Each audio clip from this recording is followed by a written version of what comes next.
Love this podcast? Support this show through the Acast supporter feature. It's up to you how much you give, and there's no regular commitment. Just hit the link in the show description to support now.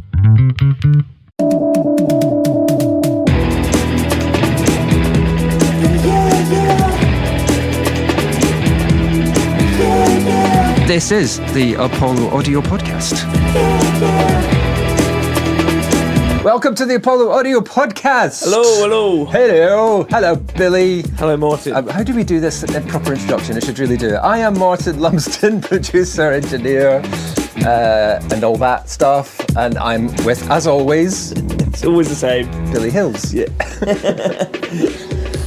Studio owner, entrepreneur extraordinaire, all that kind of stuff. We're here to chat stuff, music, business, things going on. But first thing I want to say is Scotland are in the World Cup.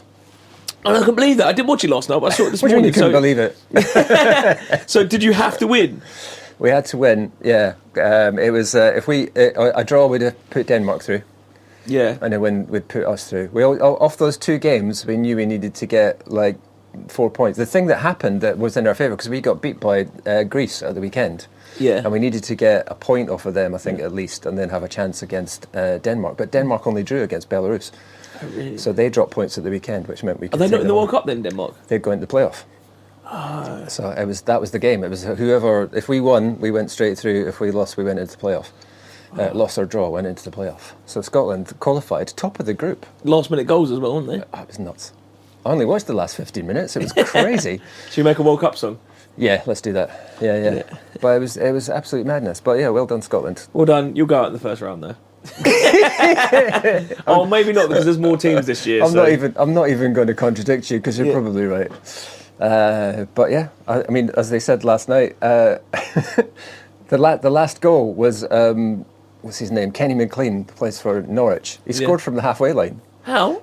Because he scored from the halfway. I mean, obviously Denmark were pressing to try and get back in the game, so they were playing up high, and Kasper Schmeichel had come off his line, and we just broke, and he lobbed him from inside his own half. Wow. Which is the thing is, they said it's one of the best goals that Scotland have ever scored in an international, and it wasn't even the best goal of the night. Scott McTominay scored with a ridiculous overhead kick. Yeah. Yeah. I don't know why United sold him. I love McTominay. Anyway, so I just needed to mention that, because these things don't come along very often. As they said, it's generational stuff. Yeah. 1998 was the last World Cup one? that Scotland played in. Yeah. Yes. So yeah, there you go. That's enough of that. And I went to the Palladium on Monday night. Went to see. I saw Howard Jones. It was his gig. Oh, cool. At the Palladium in London, but I went because my friend Roxanne Sebastian was supporting. Oh, wow. So that was good. She got me on the guest list, which was very nice. Very nice. Get backstage. So I got a nice. No, it wasn't. It wasn't an all access thing, but it was you're on the guest list. So. I'm going to be really bad. Who's Howard Jones again? Howard Jones was very big in the 80s. He was big enough to play Live Aid. Oh, wow. In the 1980s, sort of 84, 85. His first two albums were really big, and then not so big after that. But he was very much one of those sort of synth pop pioneers around the time of sort of Erasure and all that. I was thinking that you saw the lead singer of Killswitch Engage, who are like one of the biggest metalcore bands. Yeah. He's also called Howard Jones. Yeah, it's not him. I was like, I'm not going to make myself look a fool and ask, did you see a solo metalcore performance? No. I was so jealous. Like, why didn't you get me guest list? That would have been cool. But no, it wasn't that. But yeah, it was really nice. I never think of the Palladium as being a music venue. So I have been there once before, but it was like 30 years ago. Yeah. And I just never think of it. But a lot of bands play there. I saw Darren Brown there. I know he's not a musician, but it's so cool. Yeah. I went to see. Where did I see Darren Brown? I saw him as well. I can't remember where. Let's get him on the pod. Get Darren Brown on the pod. Yeah. But he could pretend he wasn't on it. Or I don't know. Yeah. Or we have had. He's Darren here Brown. right now. He's actually. here right. We've forgotten. What have you been up to? Happy birthday. Thank you very much. Yes, went out for my birthday, watched England beat the All Blacks. It was very good. Yeah, that was watched good. A bit of the boxing after, which wasn't so good. I went for a nice spa day on the Sunday. Very nice. And yeah, just chill. Just normal sort of band stuff. Got a gig on Friday playing the Junction in Cambridge, which is a really big venue. I think it's 800 capacity. Nice. Who's that with? we're supporting Bankertan, who are a Cambridge band. They're doing really well. There'll be a couple hundred tickets sold, so look forward to that. It was last minute. We got us to play. Very good. That's with Body, right? With Body, yeah. So we've got band practice later. Our drummer is leaving in the new year, so any funky, heavy drummers Oh, man. want to... I just think he wants to do something else. Okay. So, yeah. All right. Say no more. Well, I mean, there is precedent for replacing a drummer and going on to massive success. Yeah, exactly. That's why. So, We'll kick him out and then get him back in. Yeah, you don't need to worry about it. Yeah. Who's that? Ringo Starr. Never heard of him. Yeah. Well, funny saying that, I've been listening to Kurt Cobain's biography, Heavier Than Heaven. Yeah. I've always wanted to read it. I've always seen it in bookshelves, and they went through loads of drummers before they got settled on Dave Grohl, and then they just got big so quickly, didn't they? Yeah. So maybe that's the key. That's the key. Replace your drummer. Sorry, drummers. I mean, don't say sorry to drummers. You can be the one who replaces. Yeah, exactly. Yeah, it's all down to you. Find the right band. I mean, you have got a drummer in your band, but he's not drumming. Yes, Luke is a very talented drummer. Yeah. But it's quite hard to sing and play, isn't it? And especially rap and... It's rare. I mean, people do it. Again, famously, people have gone into huge success being singing drummers, but... Yeah. That's got to be one of the hardest things to do, with it, all your limbs and all moving about. I don't even know how people play guitar and sing, to be honest. Well, you definitely do have to... Especially if you get, like, syncopated rhythms and stuff. I was thinking about this the other day, I'm definitely a different sort of guitarist I am now in Body than I was in Drown, because Drown is sort of like... You have to think about, can I play and sing this? I was more of a rhythmic player. Now I'm going to lead. I couldn't sing and play half the stuff what I do now. Yeah. Not that it's the most complicated thing in the world, but it's just... Rhythmically. I'm not the best rhythmically trying to sing it as well. It's really, really hard to do. So. Yeah, I think it's very very impressive. Anyone who can do that. And it, like you said, drumming, you're already having to coordinate 4 limbs doing different things, let alone think about what you're singing as well. Insane. So, Who are the famous singing drummers? Karen Phil Carpenter. Collins. I went Karen Carpenter.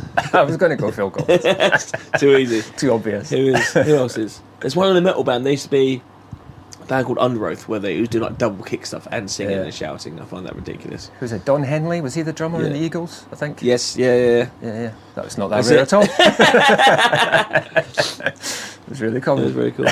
Dave Grohl, I guess, as well. No, he doesn't sing and play drums at the same time, does he? Generally not. We played a game the other day. Was it try and name as many 2 pieces as you can, and you can name about probably like 5 or 6, but then it's like the White Stripes. Yep. That was it. White Stripes. Tears for Fears. Yeah, it used to be a lot more common, I think. Yeah, White Stripes, Tears for Fears. Who would I go for? Milli Vanilli. Goldfrapp. Milli Vanilli. That's a Simon and Garfunkel. That's a good we said one. Simon and Garfunkel don't count because they're like 2. Like it's got to be like a band. Are they not a band? I don't know. Yeah, probably. No. We said and Tears for Fears don't count because it's got to be just those 2. So Tears for Fears are like they've got like a backing. They don't like. Yeah. So there's rules to this game. Yeah. Oh, I see. Black Keys. Okay, so you just go out the 2 of you. I suppose they never really did that. They would bring other people in to do it. Tears for Fears. Yeah. Will Gregory was in their touring band. What Tears for Fears? For Tears for Fears when they did songs from The Big Chair. Oh, cool. You know Will Gregory? No. Went on to be in Goldfrapp. Oh, cool. So he went on to massive success. Oh, wow. Like 10 years later. Yeah. There was a guy in here at karaoke the other day who was saying there's another guy who was really heavily involved, lives locally. Yeah. Was really involved in songs from The Big Chair. He was really? one of the production engineering team, I think. Oh, wow. And he knows him. I grew up on that album. It was my dad's favourite album, or mum and dad's. We should do that one day. Did we do it? No, we haven't done anything by Tears for Fears, actually. We could do songs from... Because they're one of those bands that sort of went out of favour massively. Like, people ignored them for years, and then suddenly everyone's remembered that Tears for Fears were Everybody wants to the world, actually really good. Song, yeah. Let's do that. All right, we'll do that sometime. And not weird album. Well, it's a good point actually, because I was thinking we have had a run of like these are ones that are a little bit challenging and a little bit either challenging or you might not have heard of these people anyway. Yeah. And they're very sort of specific genre. So I think maybe we should go for something that everyone's heard of. Yeah. even if you haven't heard it, you'll have heard of it. But you've been going back to Primus, haven't you? I did. I went back and listened to it again because I thought, I wonder if there was like, I didn't hate it. Yeah. And I thought I'll just stick it on again because I'll see what was there and listen because I listened back to the podcast. We've got obviously to edit it, so I listened back to our conversation, and it's just even listening to what I was saying about it and what you were saying about it. I was like, I think I'll give it another listen. Yeah. I still don't hate it. No, that is the thing. It's not. Yeah.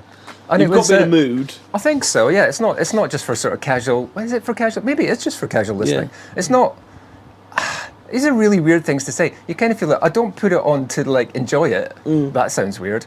I don't even mean that. But I put it on again and I thought, yeah, this is good. And I did get more of the vibe of it. It's like, I think it was partly because of what we were saying about Faith No More as well.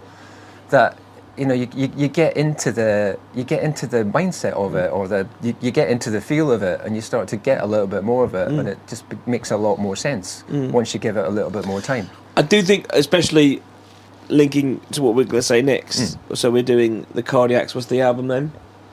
Yeah, so we get into the album for this week? Yeah, go on, because I was going to say... Let's do that. I'll put a little ident. I'll put a little... Da-ding! Here. Music.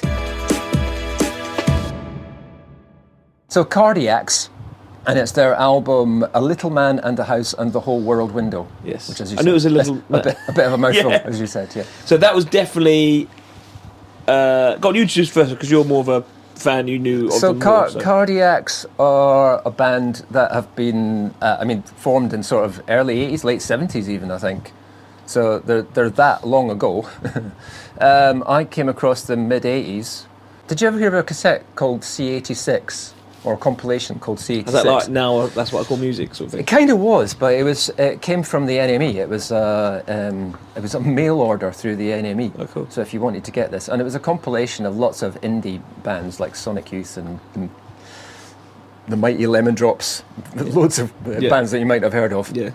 And it was this kind of indie culture in sort of mid-80s, post-Smiths, all that kind of stuff. And they were promoting the sort of indie artists that you might not have heard of. And I was thinking that I must have come across Cardiacs from that compilation, but they're not on that compilation. Oh, really? But I think it was just maybe around about that time and that scene.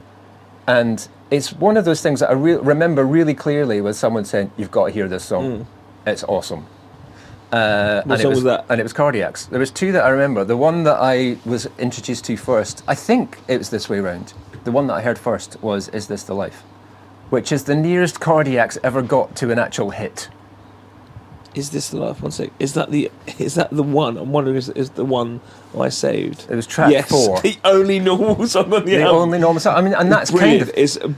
I loved that song. Yeah, and that's kind of what it's known for, is as being the only normal song on the album. Yeah. And it's the nearest they ever got to a hit. I think it hit top 40...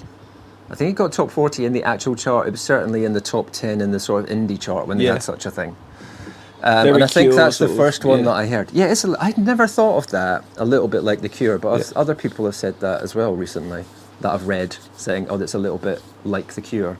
Which it's a bit like proggy in stages, but in their own sort of like, remind me of a song, Edge of the Deep Green Sea, I think it is, by Cure, where it's like a cool, like really like, it just goes round and round and round, but amazing like lead guitar lines. What's the name? I think it's Edge of the Deep Green Sea by Cure. So that was my introduction to Cardiacs, and then I think after that I heard a song called Big Ship, which is not on this album, but say friends were just playing that. I thought, this is just one of those, I think we've said before, because a mate said, you've got to hear this, and I thought I listened to it, and there was something in that, Is This the Life, the structure of that song and the guitar solo off the back of it, it's just like, this is mint, I love this, this is just great. So I went and sought it out a little bit, and because of the Big Ship has got a bit more of that character that I would like, Cardiac's character, I would call it. That's a little bit more complex. And I think we just had a group of friends who just like kind of went, this is cool. And when this really was, they'd had albums out before, but they were indie released albums. And this one, A Little Man in a House and the Whole World Window, was the first one that they actually had some money. I think they got funded by they were signed by Rough Trade, I think. Oh, cool. They got some money to kind of go and make an album. And they went, okay, we will. So the production values went up in terms of the time that they could take to record all the instrumentation and get in people that they needed to add in to do horn sections and stuff like that. Although it was a big band anyway. I think there's like 9 in the band, I think. Yeah, so, because the horns are such a big part of their sound. Yeah. Are there horn members in the actual band? Or? So the main instrument is the saxophone, Yeah. which was played by Sarah Smith, who was actually married to Tim Smith, who was the lead singer. So they got into a relationship. So the saxophone was very much a focus of their early work. But there's 9 core members. Well, various sizes over various different times. I think at this point there was 9 of them, I think, or 7 Jesus. or whatever. They were a big band, is the point I'm making. Yeah, so it yeah. wasn't like it was an album made out of lots of session musicians. Okay. But they 'Cause could, that was my thought they going could spend into the it, yeah. time to layer things up and add things in on this particular album. So it was their first sort of proper album, really. And I'd heard other things and I got samplers. So it's just a band that I really got. But I appreciate that lots of people don't, because when you get to listen to it, there's like any time I've sort of initially introduced anyone to Cardiacs, unless it's Is This the Life, which is a little bit easier to get into, but anything else, when I play it back to them, they go, well, what is this? Yeah. Is your kind of reaction. So you like sort of pre-warned me what it was going to be like, and I always go when someone says a bit weird. Yeah. I always think like more like Primus weird, or where it's just like, and maybe like weirdly like it goes heavy and like changes like genre. Yeah. That's what I was expecting. I thought they'd go like, and they sort of do that in a sense, but it was just like it's more of like the change of time signatures. This what they're playing is actually musically really hard. Yeah. And to be able to songwrite what they do, I can't really think of another band like them that will go in between. It's very theatrical. Could be when I first heard it, I thought this could be in like this album could be. There could be a whole theatre show about this album. It works so well. It's very, it's like a bit like what we said about the Faith No More one. That was very like theatrical in parts. Yes. This whole album is in that sense, and it really reminded me a bit of a weird analogy maybe, but really reminded me of parts of the Black Parade by My Chemical Romance, because that's sort of like a concept album, and his vocals and like the changes and especially the drums. And like the lyrical content, it really drew me back to that, and it's quite emotional, and like Michael McGrath's quite emo and stuff like that in places. But I could hop back to stuff sort of I know, and it made it easier on my ear. Yes. Second time listen, so I listened to it, like how many times I've listened to it, but again today it's like I get it now. Yeah. Sort of like because I was when I first listened to it, I was like shocked, like oh my god, what is this? Yeah. I was like I knew it was coming. I was like, this actually really does work, and it's not more of like a shock on the ear. You're expecting it, you get used to it. Like, that is really cool. Yeah. And like I remember what you were saying the other week about when I first listened. I was like, have I skipped a track? But they do little motifs and bring it back. I think that's so cool. Again, very theatrical, like a reprise of like a song, and really really cool. I didn't think I'd enjoy it. Yeah. Enjoy it a lot more than I did. Yeah. But I think the Stand Up track is still the hit of that Is one. The Life? Yeah. Track 4. Yeah. I think it's definitely the easy way in, I suppose. Yeah. Like we said, the gateway drug. Yeah. But having said that, there's things that I just love on this that just appealed to me instantly. I think it's interesting that it's partly when we were talking about Faith No More, I think that made me think of it and think about Primus, because you said that sort of circus style. They had that circus sound in there somewhere. I remember that was in there. And so I think it can get really wrong footing. I think it's great. As I said, I feel like people take Cardiacs 2 ways. One is like, this, what is this? I don't want to listen to this, it's too complicated. Yeah. And other people will go, this is interesting enough for me to go, all right, what the hell's going on here? I can imagine it's your band's favourite band sort of thing. I can imagine they influence. The people who state Cardiacs as an influence are people like Damon Albarn, guys from Radiohead, Mike Patton. And I saw a review online where the guy was saying they just listened to Mr. Bungle. Yeah. And it's like Mr. Bungle and Cardiacs are like of a piece. They're not doing the same thing, but they are doing the same thing. But yeah, Cardiacs, Radiohead supported Cardiacs in 1992. Oh, wow. And Cardiacs supported Blur at Mile End when they did the Mile End Stadium, which must have been Parklife era. Yeah. So, they were kind of rated enough to be pulled onto those bills, and well known enough to be pulled onto those bills. But so they never got successful, and you can see why. So critics basically hated them. Although I think that's changed a lot over the years. But I was just saying, they seem like critics usually love the weird stuff and hype I up. think it was just like people just didn't get. I don't know. I think over time it's become. There's something. Even thinking about this because we were doing this album. I think now I don't think it's quite as weird as it felt in 1988. No.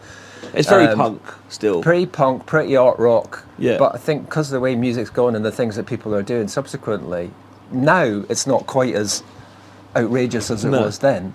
I've seen their latest album. They've released a new album this year, which is an album that was started before Tim Smith, who was the main guy in the band. He basically wrote everything, and that's who it was. He started the band. He died in 2020 or 2022, I think.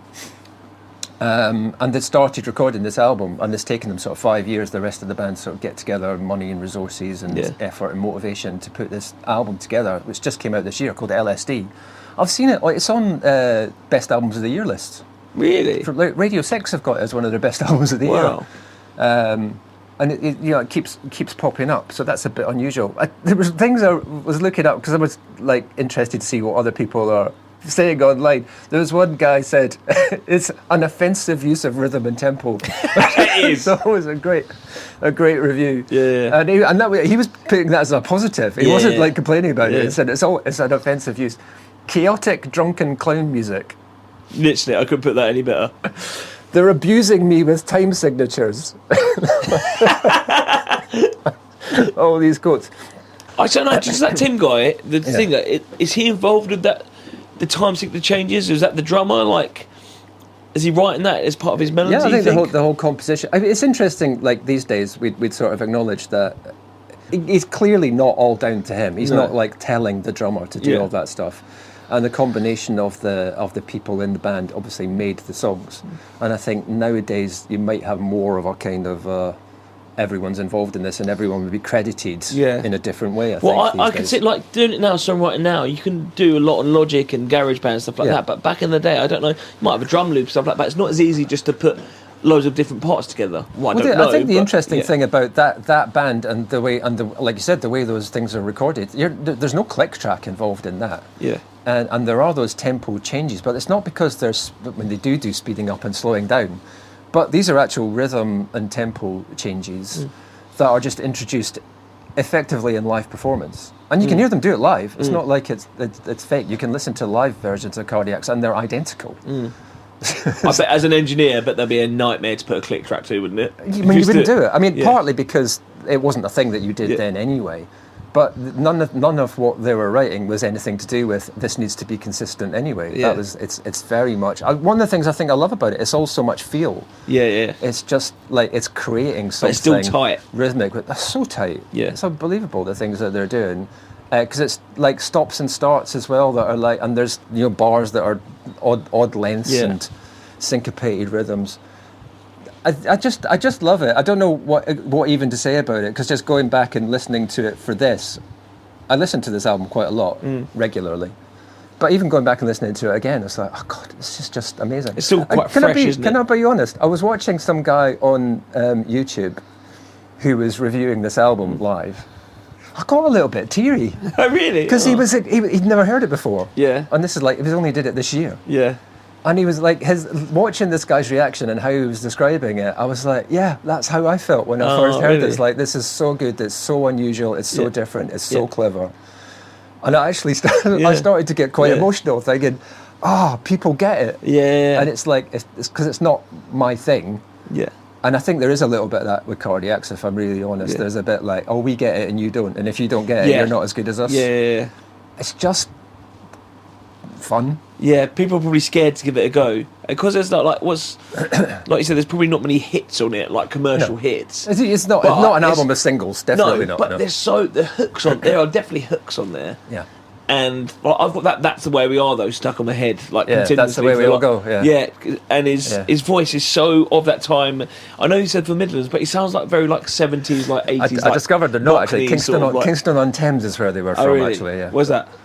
South London. But it sounds like that sort of punky, sort of Johnny Rotten sort of style of voice, and like. I'll definitely give it a listen. It's on my playlist now. Maybe talk to my dad about it and like bonded on that sort of thing. I was like, you'll love this one, and I can send it to people. And it's another really enjoyable listen. I know we've been doing some weird tracks. Yeah. I'd rather listen to these any day of the week than the Notorious album that we all hated, the Johnny B. Good one. Oh God, yeah. Chuck Berry. Yeah. Because it's like, and again, I don't know if I'm not of that. I've never really understood it. Maybe we should do an album, but I think that's just a bad album. It's not. It's not that Chuck Berry's bad. I've never, and I'm probably going to get loads of hate, especially from Elliot. Like the blues sort of thing. Like I listen to Stevie Ray Vaughan, amazing guitarist. Yeah. what I love about these is there's no rules whatsoever. In the Johnny B. Good and like the Steve Ray Vaughan and blues stuff, maybe I've just listened to the 12-bar blues. You're just sticking to it, and you're just thinking. What I don't think there should be any rules in the music you do. Obviously, if it sounds good, that's the rules. I think, but I've never understood like the constraints of that sort of music. It's really hard to put yourself in a position of whatever it is now, 70 years ago, to think what it's like. I think we said this when we reviewed that album. What it's like to hear Chuck Berry in 1955 is not the same as when we listen to it now, because it's been ripped off so many times. And to be honest, even Chuck Berry, and this isn't like news, this is not a hot take, he was ripping off everyone else. That even that lick from Johnny B. Good is someone else's lick that he's taken, and that's the blues thing as well. Is you take that refrain and you make it your own and you do something else with it. So a lot of it was about repeating other people's stuff, which is kind of the point that you're making as well. But yeah, that's just a bad album. I don't dislike Chuck Berry. But that whole sort of thing is just, it feels very restricted with that sort of time. It's probably the time that it was, and I don't know, it's very restricted by chord choice and stuff like this, where I love these last three albums because it goes out the window. You don't know what they're going to do next. I don't like anything where, especially like, so I don't like pop music.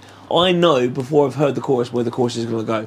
I can sort of sing the chorus in my head already. I know where they're going to go up or down.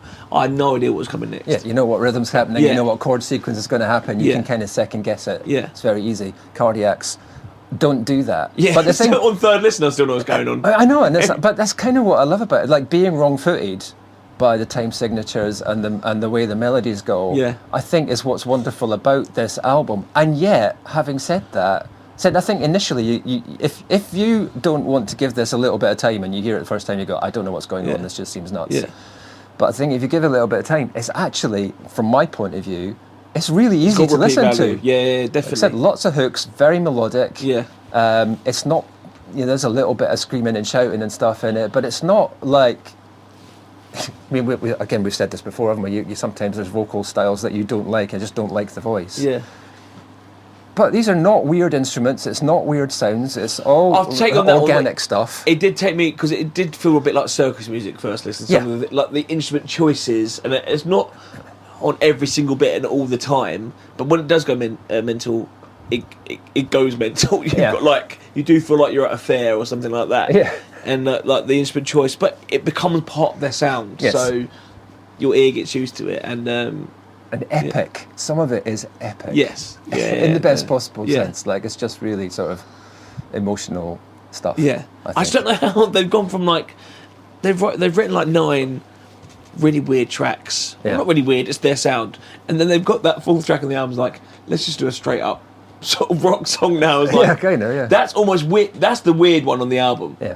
Because that's like the anomaly, and but it proves, I like that because it proves like we can do like your normal sort of stuff, but we prefer doing this. Really good, but least it's really good, but least interesting. A lot of some of the things I've been looking up this week was people saying this isn't Cardiac's best album, but it's my favourite album of theirs. I saw so many people saying that their other albums. I think Sing to God is an album that came out about 10 years after this, I think. That's kind of rated as, that's when they really hit their proper peak as being a good band doing a good album. I said, that's a great album. It's not my favourite. I haven't listened, and honestly, I haven't listened to loads of Cardiac's post sort of 95 stuff. I got into this period. There's a compilation they did after this, I think, called Songs for Ships and Irons, which I would recommend as a next step. If you did give this one a go and go, I'd like to hear more Songs for Ships and Irons, like a compilation of various bits of other albums. It's How a bit big of they an easier get? Listen. Do they get Brixton Academy or? Yeah, they could do shows. I saw them at the at New Cross, the venue in New Cross. That would have been about 93, 94. Is that maybe. the New Cross Inn? No, it's called the venue. Oh, okay. I don't know if it's still there. But it was next to New Cross Gate Station, I think. So whatever size that was, it wasn't small. I know people like Madness and stuff like that were playing there, so it was decent size. So they had, it's one of those, I suppose you'd call it a cult. They had a following. But they were never going to be big. But going back to stuff we've talked about before, the grassroots venues and things like that. That was what helped support bands like Cardiacs. There was those size of venues that you could play and you could fill. Whereas there's less of those venues now. So how do you? Because Cardiacs were never going to do. Well, they might do now. that's the way the world is now. But they were never going to do like the O2 or Wembley Stadium or anything of that sort of arena size. They're never going to be able to do that. But they're going to be out touring next year, and they've been playing this year as well. But they tend to be playing, I think, places like the Borderline and stuff like that. Do you know that's shut down now? So that kind of... No, I didn't know that. Yeah, I literally Googled that the other day. I was like, I haven't been to a gig there in ages. Yeah. And and again, there's the problem. That band, like Great venues venue. like that were not big, but not small. But so important to get you on the circuit, basically. Yeah. Especially Denmark Street. That's Get you on the circuit, but also be able to sustain something Yeah. where you could, like say, you could tour the country. A band like Cardiacs could tour the country, play venues that size, and they'd fill them up. Yeah. But they couldn't do a single thing where they were going to like sell out loads and loads of tickets, Yeah. and that sustained them going on, like big enough to be able to sustain that, because you could go out and tour and you'd sell enough records. Again, physical product. Yeah.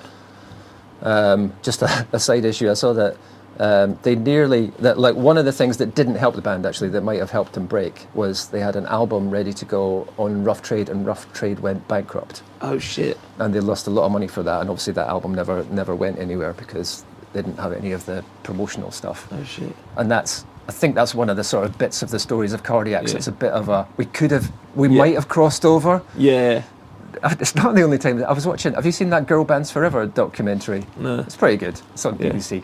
About the rise of girl bands. They never mention Girls Aloud at any point, which I think is weird. Yeah. They don't even mention them. Not like, yeah. We couldn't include them in this documentary because it's like they never existed. Oh, really? I think that's really, really weird. Anyway, there was a band called Mystique. Yeah. Yeah, I think, did we talk about Alicia Dixon? No, not Alicia Dixon. Yes, Alicia Dixon. Yeah. She's the one that does Strictly Come Dancing and all that? Yeah, Alicia Dixon. She's got one of the worst songs of all time, I think. What's that? Does he wash up? Oh, yeah. I hate that song with a passion. Yes. Yeah. Yes, that band, that same thing. The reason they split up is because their label went bankrupt. Really? Yeah, because they were going to tour America, and they were there, and they were like becoming big, and really important band, and the label went bust. Good. If she's writing songs like that, doesn't deserve it. Right. Yeah. All right. Enough. I like Alicia Dixon. She's from Welland as well, I think. Alicia Dixon. I think so. Oh, cool. Around this area, anyway. So yeah, we don't. Alicia, come on the podcast. Yeah. I'll be away that week. Tell us why. Yeah. Tell us why you wrote that song. What's it called? Boys Done Nothing or something. Yeah, I know the one you mean. Tell us why you did that song.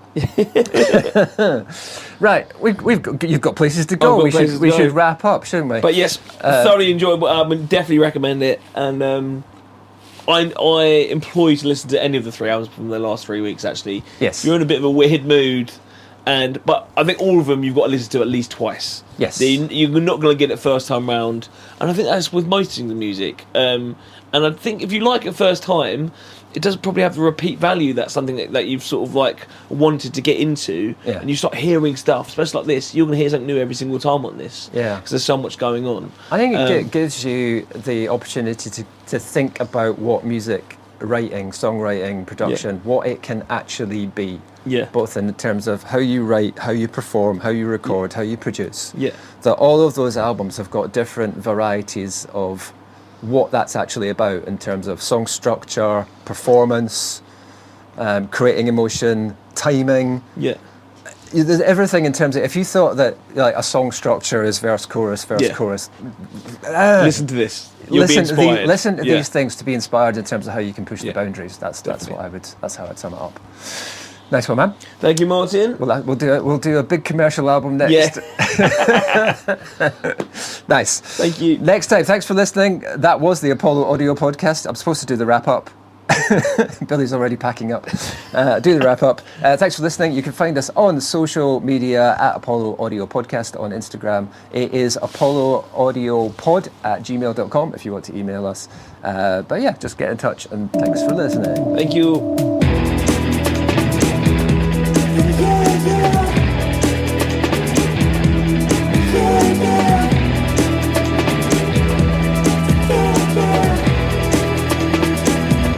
You sure you forgive me?